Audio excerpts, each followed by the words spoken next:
Hi అండి, అందరికీ నమస్కారం. నేను మీ నాగలక్ష్మి. ఎలా ఉన్నారు? అందరూ బాగున్నారా? నేను చాలా బాగున్నానండి. ఈరోజు వీడియోలో బిగ్ బాస్ అగ్ని పరీక్ష ఎపిసోడ్ 1 ప్రోమో గురించి మాట్లాడతానండి. ప్రోమోలో మాత్రం మొత్తం హరీష్ గారి చుట్టూనే తిరిగింది ప్రోమో అంతా కూడా. అసలు ఆయన మాట్లాడిన విధానం నాకైతే ఏమీ నచ్చలేదు. ప్రోమోలో ఉన్నది నిజమే అయితే కనుక ఆయన అలా మాట్లాడాల్సింది కాదు అని నాకు అనిపించిందండి. ఎందుకంటే జడ్జెస్ని అలా మాట్లాడితే ఎలా సెలెక్ట్ చేస్తారు వాళ్ళు? మీరు రాంగ్ అంటాడు, లేకపోతే మీరు ఏమైనా దేవుళ్ళ అంటాడు. ఇవన్నీ కూడా ఏంటో మరి ఆయన స్ట్రాటజీగా ఏంటో నాకు అర్థం కాలేదు. కానీ ఆయన మాట్లాడిన విధానం అయితే మాత్రం నాకు నచ్చలేదండి. ప్రోమో స్టార్ట్ అవ్వటమే కంటెస్టెంట్లు అందరూ కూడా ఫుల్ జోష్తో ఉన్నారనమాట. వెంటనే అభిజిత్ గారు కనిపిస్తారు. అభిజిత్ గారేమో నాలాంటి వాళ్ళు లేరు, రారు అని అలాంటి మాటలన్నీ విని అదేదో నేనే చేస్తానులే అని వచ్చాను ఇక్కడికి అని మాట్లాడతారు. వెంటనే మాస్క్ మ్యాన్ ఎంట్రీ ఉంటుందన్నమాట. ఆయన ఎంట్రీ అవ్వటంతో నవదీప్ గారు అడుగుతారనమాట, మీ పేరేంటి అని అడుగుతారు. నా skin name Harish, soul name Hrudaya Manav అంటారు. హృదయ మానవ్ అంటే ఏంటి అని బిందు గారు అడుగుతారు. హృదయం ఉన్న మానవుడు అంటారు. హృదయం ఉన్న మానవుడు అంటే నవదీప్ గారు మరి మాకు హృదయం లేదా అంటే ఉంటే మీరు చూపించుకోండి అన్నట్టుగా కేర్లెస్గా మాట్లాడతారు. ఆ మాట తీరేంటో మరి నాకైతే మాత్రం అస్సలు నచ్చలేదు. ఆయన ఉంటే చూపించుకోండి అంటే అందరూ షాక్ అవుతారనమాట. వెంటనే హరీష్ గారు నేను చిన్నప్పటి నుంచి కోపిష్ని అని మాట్లాడతారు. శ్రీముఖి వెంటనే అంటదనమాట, కోపిష్టి అంటే కోపం వస్తే ఏం చేస్తారు అని అంటది.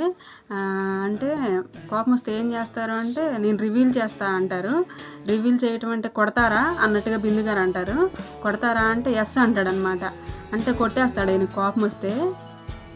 ఎవరిని అదే ఇదేమన్నా ఇల్లు కాదు కదా ఇక్కడ అలా మాట్లాడడానికి, వాళ్ళ ఇంట్లో మనుషులు కాదు కదా ఇక్కడ వాళ్ళు. ఇక్కడే ఇలా ఉంటే అసలు బిగ్ బాస్ హౌస్కి వెళ్తే ఈయన ఇంకెంత ర్యాష్గా ఉంటారో అనిపించింది నాకైతే. కొడతారా అంటే ఎస్ అంటున్నారు. మళ్ళీ ఎస్ అన్నది కాకుండా బిగ్ బాస్ హౌస్కి ఫ్రెండ్షిప్ కోసం వెళ్తామా అని అడుగుతున్నారు.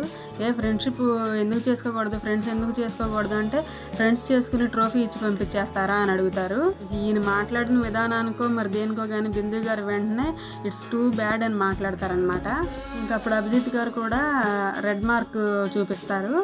రెడ్ మార్క్ చూపిస్తే మీరు నన్ను సపోర్ట్ చేయకపోయినా పర్లేదు, నేను రాంగ్ అంటే ఒప్పుకోను, నేను తప్పు అంటే ఒప్పుకోను అన్నట్టుగా మాట్లాడుతున్నాడు ఆయన హరీష్ గారు. ఒప్పుకోను అంటే మేము ఇక్కడ జడ్జెస్, మమ్మల్ని జడ్జ్ చేయొద్దంటానికి కుదరదు, మేము ఇక్కడ జడ్జెస్ అని నవదీప్ గారు అంటారు.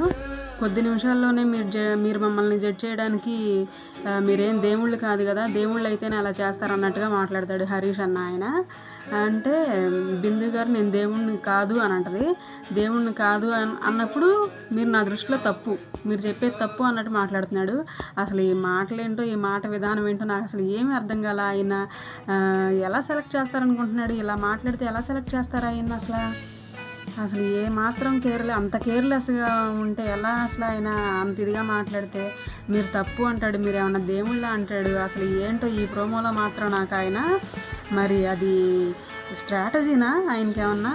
ఇక్కడ స్ట్రాటజీ వాడటం ఏంటి? ఇక్కడ స్ట్రాటజీ వాడితే వీళ్ళ మీద వాడితే వీళ్ళు ఎలా ముందుకు తీసుకెళ్తారు అసలు? మరి ఆయన ఏంటో నాకు అర్థం కాలేదండి. నాకైతే మాత్రం ఆయన అస్సలు నచ్చలేదు. ఈ ప్రోమోని బట్టి చూస్తే నచ్చలేదు. ఇంకా బిందు గారు సీట్లోంచి లేచి స్టేజ్ మీదకి వచ్చేసి ఆయనకి ఒక బ్యాడ్జ్ లాగా లాసర్ అని ఉంటుంది, బ్యాడ్జ్ వేస్తారనమాట. ఇక ఆయన మెడలో బ్యాడ్జ్ వేసి మీరు మాస్క్ పెట్టుకుని మాట్లాడుతున్నారు, మీరు మాస్క్ తీస్తేనే నేను మాట్లాడతాను అన్నట్టుగా బిందు గారు అంటారు. ఇంకా ఆయన అప్పుడు మాస్క్ తీయడానికి ఇలా ట్రై చేస్తున్నాడు. అప్పుడు ఇంకా ప్రోమో ఎండ్ అయిపోయింది. కానీ ఈయన బిహేవియర్ మనకు ప్రోమోలో చూపించిందంతా, ఆయన మాట్లాడిన విధానం, ఆయన బిహేవియర్, ఆయన బాడీ లాంగ్వేజ్ ఇదంతా కరెక్ట్ అయితే కనుక అస్సలు మట్టుకు ఆయన హౌస్కి వెళ్ళటం అనవసరం. అసలు ఇక్కడే ఇలా ఉంటే ఇంకా హౌస్కి వెళ్తే ఇంకా అక్కడ ఎవరిని కూడా మనశ్శాంతిగా ఉండనివ్వరని నాకు అనిపిస్తుంది. మీ ఒపీనియన్ ఏంటనేది చెప్పండి. నాకైతే ఆయన అస్సలు నచ్చలేదు. ఓకే అండి, ప్రోమో అయితే ఇంతే. నాకు మాత్రం ఇవాళ ప్రోమో ఆయన్ని చూశాక బాబోయ్ ఇలాంటి పర్సన్స్ ఉంటే మాత్రం కష్టం అనిపించింది నాకు. మీకేమనిపించిందో చెప్పండి. ఓకే అండి, thank you for watching friends. Channel like చేసి చూడటం మొదలు పెట్టండి, సబ్స్క్రైబ్ చేసుకోండి. Thank you friends.